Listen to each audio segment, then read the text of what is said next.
Shalom and welcome to this edition of Revealing the Truth, where we cover the headlines, the heart lines, and biblical truth. I'm your host, Messianic Rabbi Eric Walker. What do you get when you combine more than 10 years of talk radio experience with a conservative Christian historical constitutionalist who has an unbridled opinion, rapier wit, and a gift for the uncommon and little-known historical facts about America? That can only describe one person. He's not only a friend of many years, host of the Hart Show, and the author of Unknown America, Myths and Little-Known Oddities About the Greatest Nation on Earth, and the newly released Unknown America for Kids. Michael regularly appears here on the third Monday of every month at 10 a.m. You can find more about him at michaelhartshow.com. Michael, good to see you, my friend. Nice to be with you, Rabbi. Thank you. How are you holding up under this non-isolation proliferation agreement? Well, just like everybody else, I'm getting out and about in the world, or I say everybody else. My wife returned to her office today, and as you're well aware, I do a lot of my broadcasting from home. We'll be returning to the studio tomorrow as well. So it's been a little bit long time coming, but we're ready to get back after it. Well, this whole thing has been a little bit crazy. It's hard to make sense of it. So I'm going to hand it off to you and help me and our audience navigate how conspiratorial, how dogmatic, how crazy has been this reaction and response to something that in my lifetime, we didn't respond this way to polio. We didn't respond this way to scarlet fever. We didn't respond this way to any one of the Spanish flu or the Hong Kong flu or Legionnaire's disease. There was just no response like this. And the whole world, every continent with the exception of Antarctica, had this, it seemed like over-the-top response to this virus. What's driving this? Well, I think in some nations, like in the case of Italy, for example, I think there was a response predicated on the outbreak. They really were not prepared for it. And, you see a lot of the people in some of these, I call them second world nations, perhaps, that were not prepared for such an influx of people into their hospitals. As far as the United States, I don't think there's a relationship between what's going on in the U.S. response-wise and the other nations. I think what we're seeing here is a matter of the Democrats primarily, who are just completely panicked over the election which is looming, and the use of this particular pandemic is, as you point out, if you look at 1968, 1969, the Hong Kong flu, this is when Woodstock was going on. It wasn't that they didn't know these things were happening. Ironically enough, Anthony Fauci had just joined the Department of Infectious Diseases, within the government. It was his very first job, so he was there during the Hong Kong flu. He would know these things. So I think the response in a lot of places is predicated on their inability to cope, medically speaking. Here in the United States, however, I think it's something entirely different. You talk about the Democratic agenda. They failed with the Mueller investigation. They failed with the impeachment. They have literally failed. But the problem is we become so distracted with the issues of the day that the agenda to bring charges against Hillary Clinton, to actually make anything material happen in regards to these investigations that were falsified, the James Comey situation, Loretta Lynch, Susan Rice. I mean, the list goes on and on and on. It has been a way to escape any focus.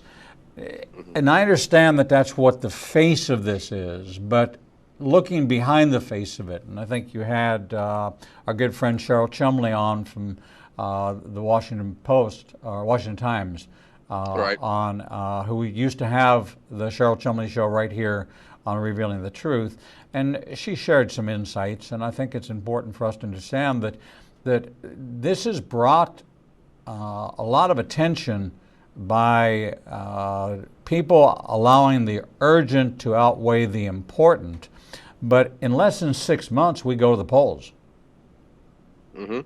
And the swamp has not been drained. As a matter of fact, the swamp hasn't been touched. You have Adam Schiff, who's gotten away with being America's greatest liar in a category along with Hillary Clinton, and nothing's happening.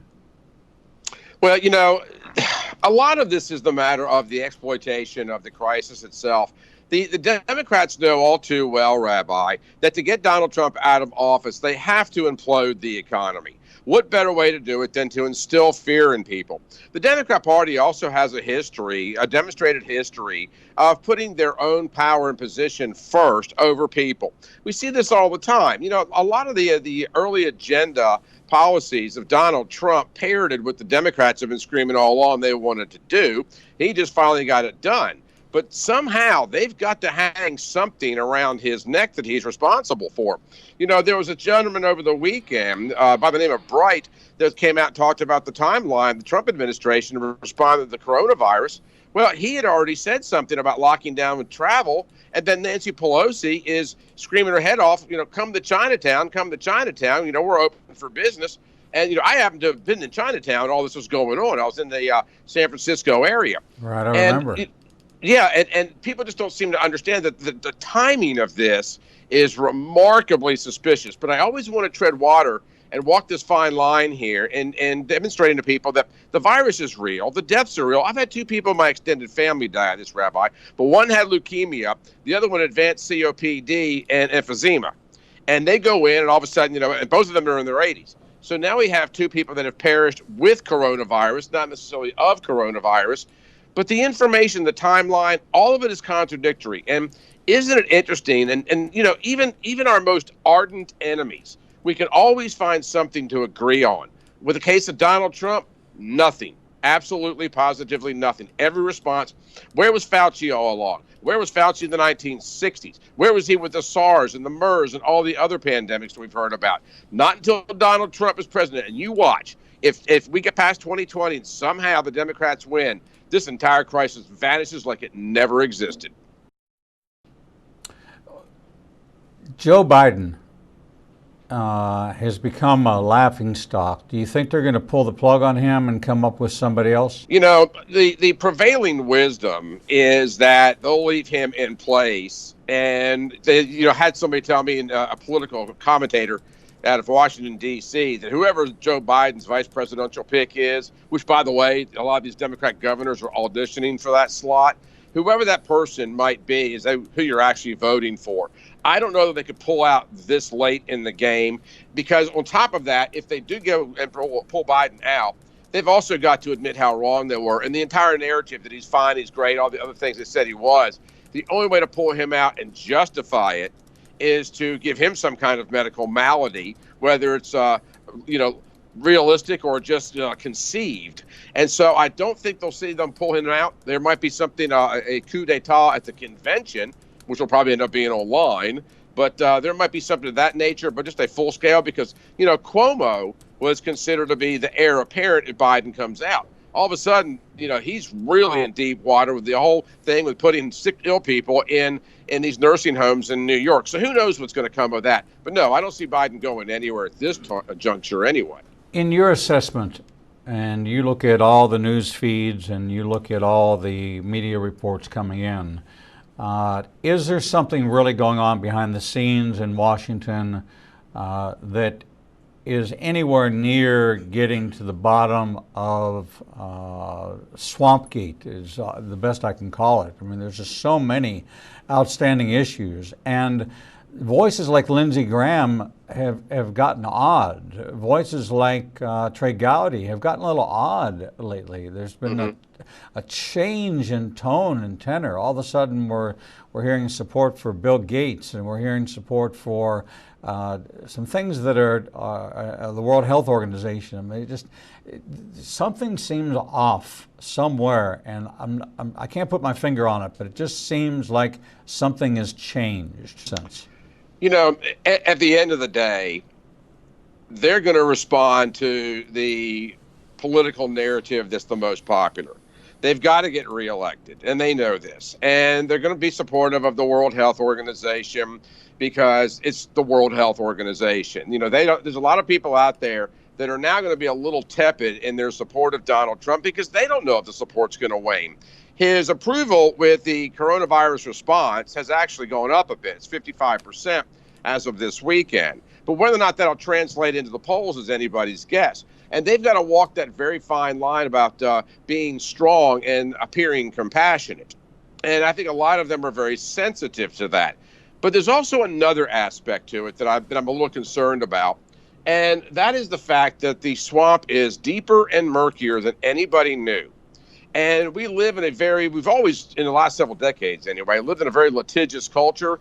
Well, now we're living in a very investigative one as well.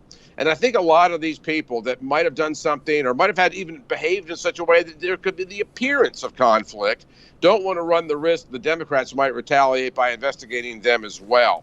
There doesn't seem to be anybody out there standing steadfast except Devin Nunes, which he's been doing that for years. Right. But, you know, I was always curious about Jason Chavez stepping down and Gowdy walking away. I think there's a lot of guys out there that for all their pontificating are concerned that some of their laundry might be exposed as well.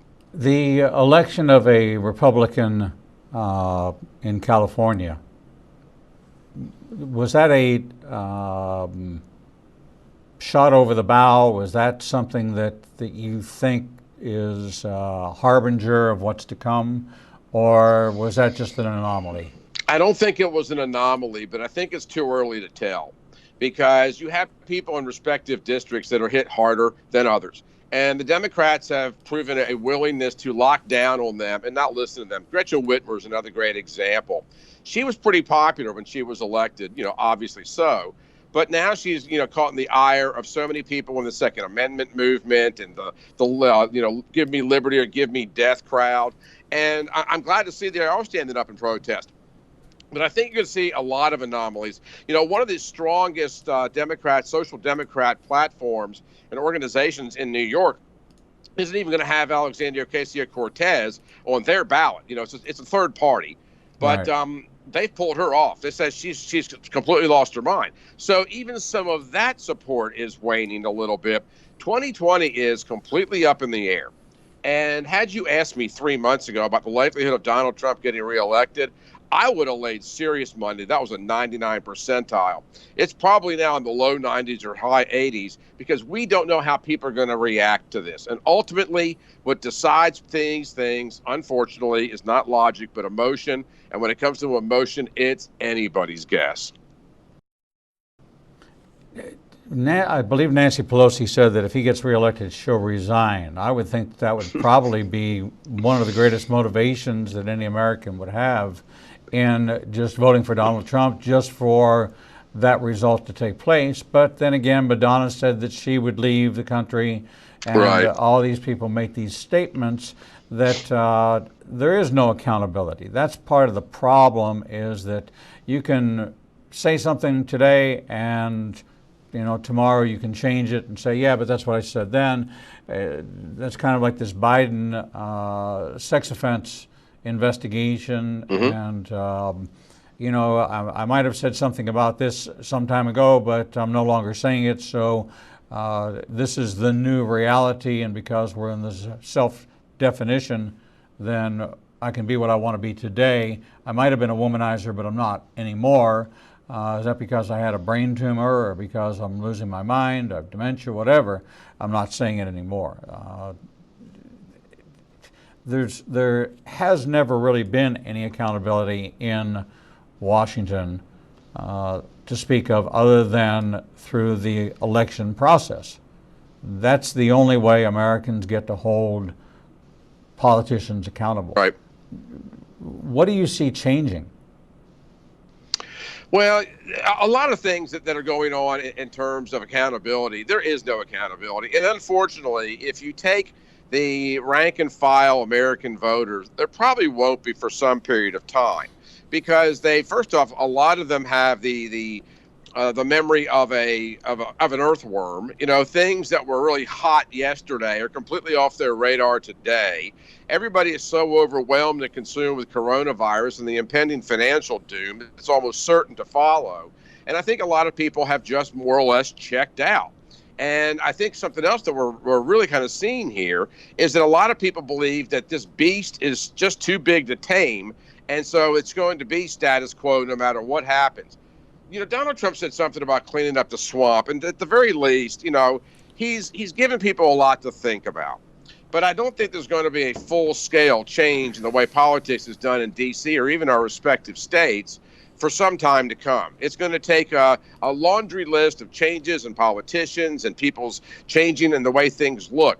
One thing that is interesting, however, is that the Democrats, whether intentional or not, have given Americans a good, healthy dose of what socialism is going to look like because of the things. I walked into a grocery store yesterday, and the shelves, this is a big grocery store in a big part of Birmingham, Alabama, and the shelves are half empty. And, it was eerie. I was buying 2 and 3 boxes of garbage bags because the big box I normally buy was completely sold out. And so I think a lot of Americans are getting to the point now where, inadvertently they're giving this socialism lesson. Will they learn from it? I don't really know. But I do think there's going to be a lot of apathy in future elections because it's quite apparent that the swamp is deep. It's been here for a while. And this feeling that no matter what I do, how everybody's always screaming, well, I'm just one vote. Well, I think the apathy might broach something past that. Donald Trump may still very well get into office, but he'll do so probably with a lot less support and probably won't be as popular, even with his base, come 2020, unless something significant happens with said swamp. If we have a Republican-controlled House and a Republican-controlled Senate, and we then have a lame duck president who's in his last term, of course, second term in office, where he can really make some impactful changes if he had the support.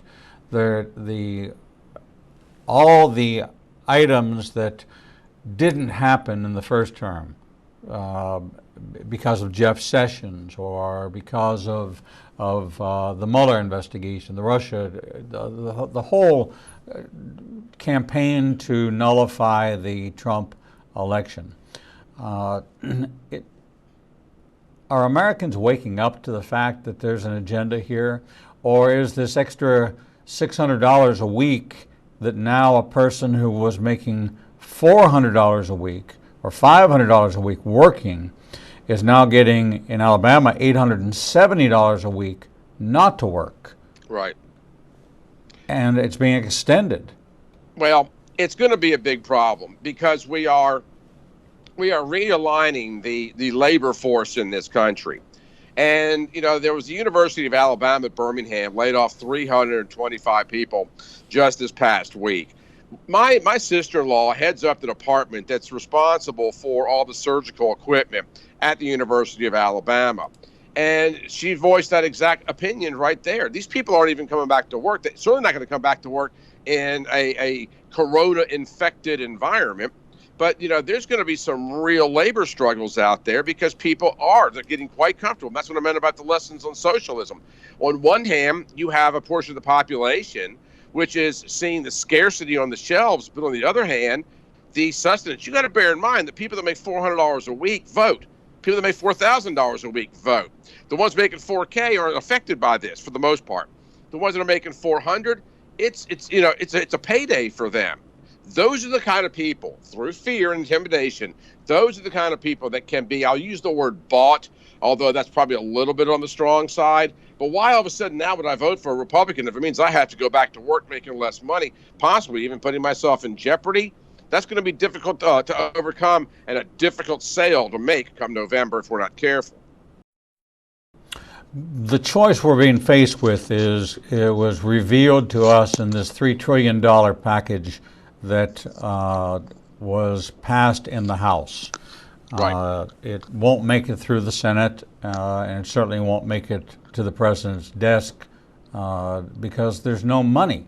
We're talking about fiat. We're talking about this whole financial system where you just continue to print paper and you're spending money you don't have. We are in debt. We're in deficit. We're in the worst debt situation we've ever been. The economy is tanked because of the coronavirus and the shutdowns.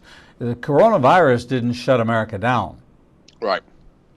Let's not give the coronavirus the credit. It was the response of the government to insinuate itself into an isolation that began really in full in March, has extended March, April, now to the middle of May. There are some who say that they won't reopen again until July, August. Some states are having increases in it, and because they're seeing the tick go up in the number of cases, they're continuing to keep closures. Small Business America, which represents what, 99% of America's GDP is generated by small businesses, they can't survive this. A lot of people simply do not understand that reality. And I've had a lot of people on social media, for example, on our Facebook page for the Heart of America, point out that, what's 30 more days? What's 60 more days? Is everybody in America living paycheck to paycheck? And a lot of these people are younger, and they just don't have any understanding whatsoever of what it takes.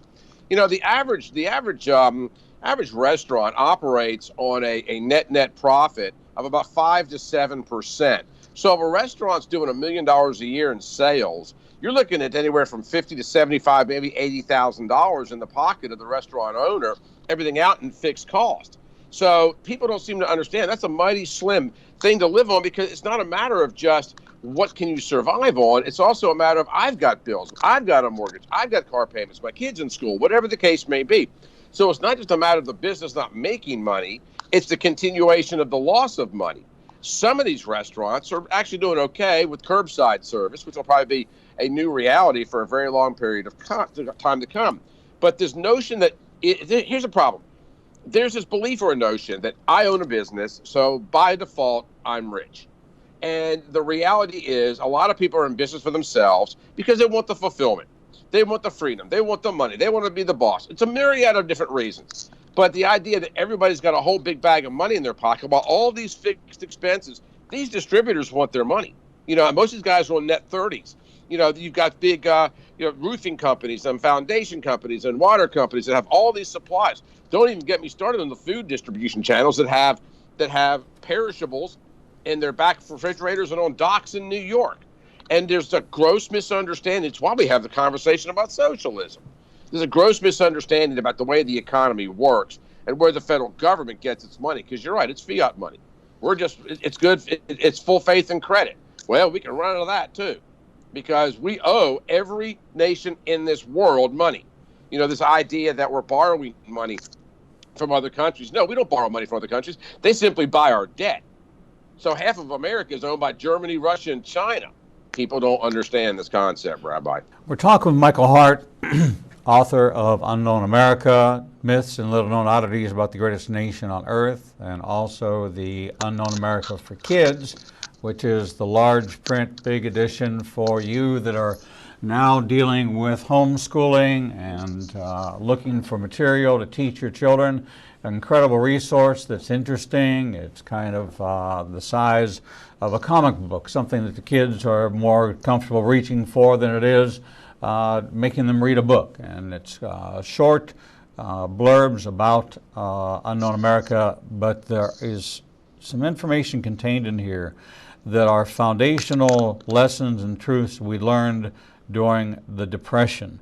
And we're going to take a short break, and when we come back, I want to go back to Depression era economy and see what parallels there are between today and our response during the Depression, what put FDR into his complete restoration of America. We're going to take a short break, and we'll be right back. The Lord meets you right where you are, and so does Igniting a Nation's new live streaming outlets. You can now watch Revealing the Truth, Revealing the Bible, and Prophecy Revealed simulcast live each Monday through Friday from 10 a.m. to 1 o'clock p.m. Central Standard Time on YouTube Live, Facebook Live, Vimeo, Periscope, and through our website, www.ignitinganation.com. No matter what device you are using, our program will automatically scale so you won't have to miss a single program.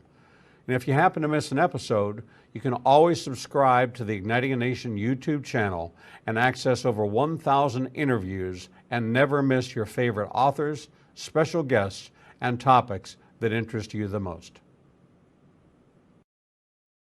There are lots of ways to see Israel, but nothing compares to seeing the land of the book and the people of the book through the eyes of two Jewish believers who can take you on a journey that will bring the entire Bible to life.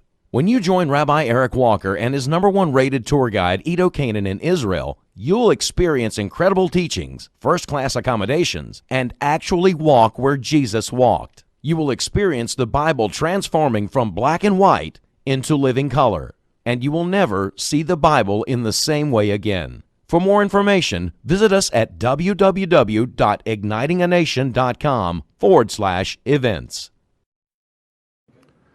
The Lord contends with what contends with you, and Igniting a Nation is committed to bringing to light each and every issue that faces a believer's life. Our live stream programming and teachings take you on a journey to finding biblical truth from a wide variety of experts who share their insights into a deeper walk with the Lord. We have assembled the most comprehensive panel of experts in the fields of prophecy, caregiving, healing from trauma, shame, and abuse, and so much more. We continue to expand our teachings and programming to meet your needs. We're committed to healing the nations with biblical truth. Visit www.ignitinganation.com to develop a deeper walk with the Lord and start your journey to a transformed life. The Bible commands us to study to show ourselves approved, but most study using Bible study tools and not actually studying the Bible chapter and verse. Igniting a Nation is pleased to present Revealing the Bible, recorded and taught each week before a live audience.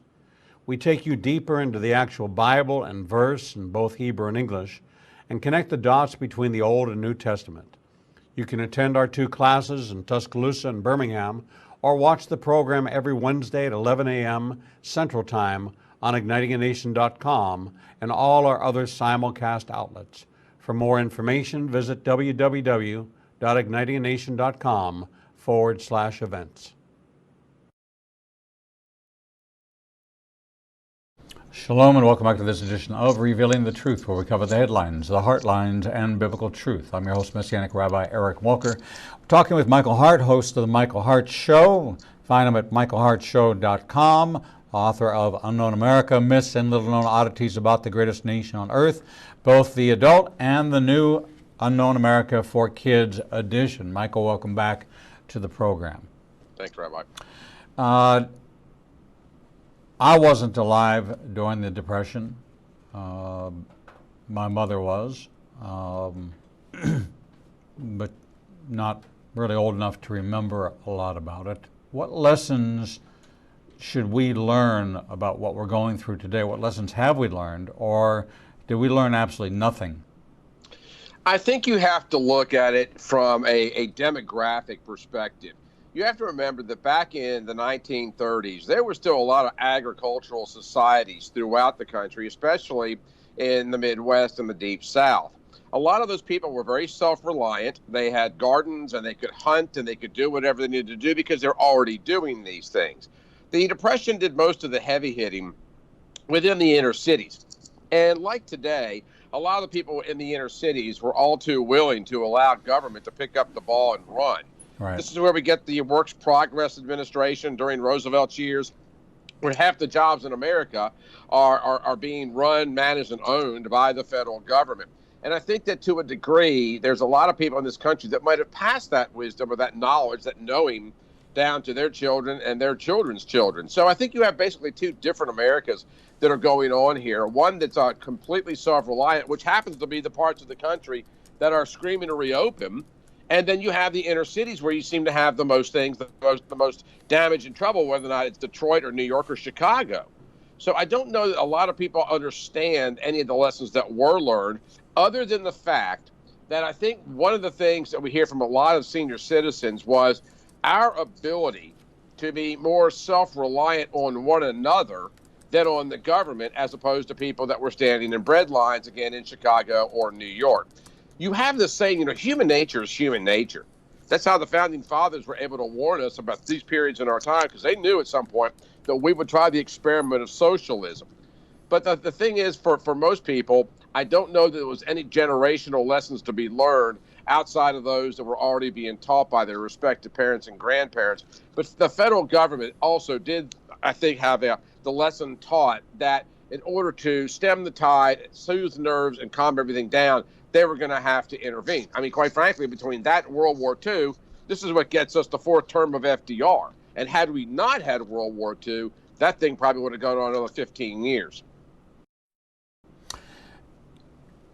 You bring up something very, very valid. And as we look at history, when there has been an economic crisis, there's usually been a war to solve it. There's a direct correlation between financial, follow the money, financial situations, stimulus that winds up getting us involved in a war. Vietnam was an economic war we got sucked into by the French. We have lines being drawn in the sand. Right now it's China. A year ago, there would have been no thought to a Cold War with China, or as we were using China to get to North Korea. There was a great relationship. All of a sudden, it's become very fiery. All of a sudden, it's become looking at the distribution of this virus as if it was a premeditated, done by sending infected people on airplanes into various places throughout the world, as they're beginning to track how this spread the way it spread. Was this a biological weapon which was used by the Chinese in order to affect, one, the American economy, which is Chinese dependent, to silence Donald Trump, who said that we are going to gain independence, make America great again, we're going to bring the jobs home? That is a direct shot at China, if there ever was one. Well, you can take this several different directions, because we have been studying and researching coronavirus viruses since the 1950s. It's not a new virus. It's not a boutique virus.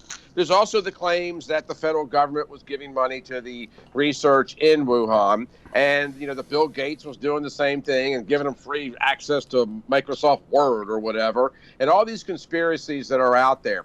I think the Chinese did, in fact, I don't know that it was a direct biological hit, because there'd be no real reason to put it into other, the plane story, for example, to infect Italy or some of these smaller countries, or Guam, or whatever the case may be, although that's an American protectorate. But the point is, I think it was exploited by the Chinese. But as you point out, they're pretty hurt over the whole trade agreement, but destroying the American economy, outside of the fact that a lot of our pharmaceuticals come from them, or at least the raw materials, or selling us even more masks, there was really no benefit to them. I think that it was something that probably the idea that it's being sold as a biological attack might be something to hide perhaps culpability of other agencies, and some of them possibly even American agencies within the Chinese. But it's really hard to break that down. There's so many varying schools of thought, and quite frankly, there are as many conspiracies and opinions out there as there are people that pack a stadium on any given Saturday. So it's hard to tell exactly what the Chinese response is, but your observation about the Chinese needing American dollars is spot on, because it's true.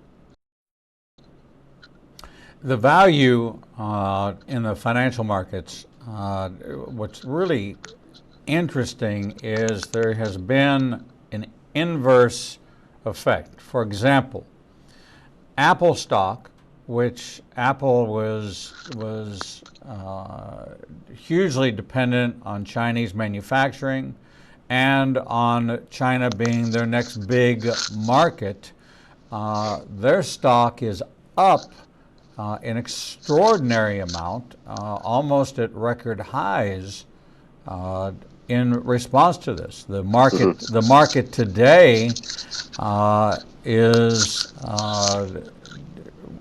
way up. There doesn't seem to be the usual correlation between the people are suffering and the market's down. what are you seeing in this from purely from a financial market perspective? Because companies like Amazon are going through the roof. Companies who are in the home delivery business and became the shopping meccas for online purchases, they have prospered, and companies like JCPenney's just filed for bankruptcy. So the model of consumerism in America has changed. I don't think we'll go back to the old model. Well, I don't either, and that's not necessarily a bad thing. It's a bad thing for some mom and pop stores, but it's like a report that was done yesterday. I was watching on TV. It's talking about how it was the pandemic and the Spanish flu that gave us a lot of the sanitation changes, sewers and toilets and things like this. And you're going to see a lot of people, but you also have to remember that Amazon and companies like Shift and all these other ones, Shift, whatever it's called, they were already trending upward. And this really was just nothing more than a boon for them because everybody's ordering everything online these days anyway. My own kids are ordering groceries and have them delivered to the house, which I think is ridiculous. But, you know, the thing is that you're right. There are certain aspects of the economy that will absolutely explode over this as we more or less redefine, you know, working from home, the technology that allows me to talk to you. Although I'm doing this on my phone today, you know, we have cameras all over the place here, and we can do almost anything we need to do right here from this particular office. So the whole thing is changing, but I think the retail sector was already in jeopardy to begin with. And people that are going to go and eat out and new venues and outdoor venues, I think a lot of good things will come out of this in the long term. But the archaic or the transitioning businesses that were becoming somewhat antiquated, this is the death knell for them. And a lot of that's going to be, as you point out, things like, you know, your grocery stores, for example. There'll come a point in time where there'll be nothing more than warehouses where people are dropping things out all the time. The long-term ramifications, I don't really know. But those that aren't prepared for this change in the way the economy is going to bounce back are going to be in for a long, hurtful rest of their career. Well, that's why people are being told to retool their financial portfolios and to not allow what happened in the 80s when there was a huge crash, when everything was, you know, too big to fail. You know, Lehman Brothers and all those did fail, and people's 401ks tanked, and it's taken them these 20-something, 30-something years to bounce back. Is the lesson learned is to take a look at these emerging industries, and if your portfolio is stuck with JCPenney's and Sears and the old stalwarts, they're not the stalwarts of today. I've never seen Lowe's and Home Depot so busy as I did during these last 2.5 months.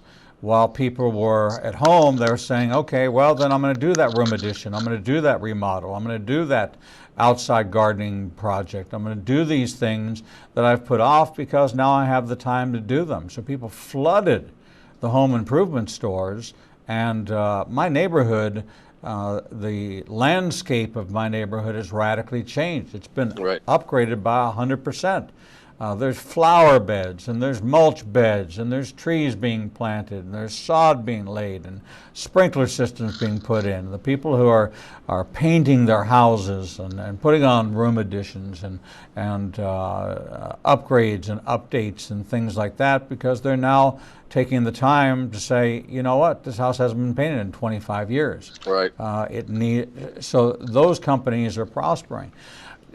What's the takeaway? What can we learn? And this is where you and I always take the show as we begin to wrap, is what has American history taught us that we can apply today? What did the Founding Fathers see that we're seeing today? Is this an overreach of government the way the Constitution was written? Was this an overstretch of government the way that the Federalist Papers were written? Was this something that telling a church they can't meet, is that interference with the government inserting itself not in a state religion, but in telling a particular segment of the population, the faith component, the faith aspects that you can't meet, that these guidelines transcend all normal regulatory bounds? The founding fathers always intended for the United States of America to be an amalgamation of communities that were governed locally with one centralized government that would protect commerce as well as the borders. That was really pretty much the only power the federal government was ever thought to have. But one of the things that's interesting is that almost every single president, to some degree or another, Rabbi, has attempted to usurp the Constitution or enforce his power against it, if you will, because it's always been a power play. The founding fathers knew eventually, and this is why they were very adamant about Americans standing vigilant against government. That's why we had the Second Amendment. I believe if gun confiscations had taken place under Clinton like he wanted, some of these shutdowns are even more egregious than they are right now, because we've learned the Second Amendment crowd was absolutely true. The government can, in fact, go tyrannical. Interestingly enough, the Democrats have always been anti-state rights, and now all of a sudden they're pro-state rights as their individual governors locking down their citizens. And I think that's a lot of what there is to learn out there. We'll just have to see where this goes in the future. Give me your take on, let's bring it home for a minute, our state.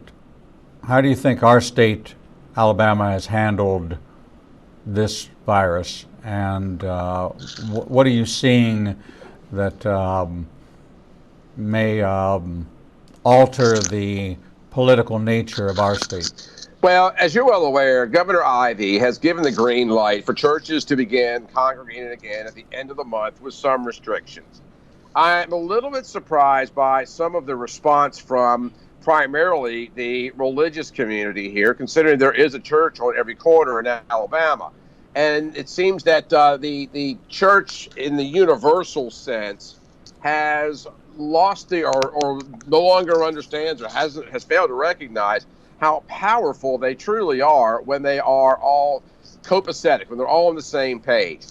Comparatively speaking, I don't have a lot of complaints with what took place. I think it could have been reopened a little bit earlier.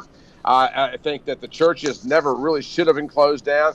There could have been modified attendance guidelines, but ultimately it should be up to the church to decide. Now, I realize the state's also responsible for the medical response. You don't want to overburden the hospitals. Now, that is a lesson that we have learned, is that during the season, the mask is here to stay. People will be having the mask forever and ever and ever, amen. But, all things being equal, I think it was a reasonable response, if not entirely rational, because it did create a little bit of fear. But again, my larger concern is the church in far too many places capitulated to the demands of the state. That's a dangerous place to be. Well, I completely agree with you. The American right, some of our freedoms, some of our abilities have been, I think, encroached upon to a certain extent, certainly well intended, but there's a point where independence and being in dependence upon the government are a very, very fine line. And these stimulus packages, certainly much appreciated. However, there's a point, and I think it's being promoted, that we do move into a much more socialistic environment, and that this voice is getting louder and louder.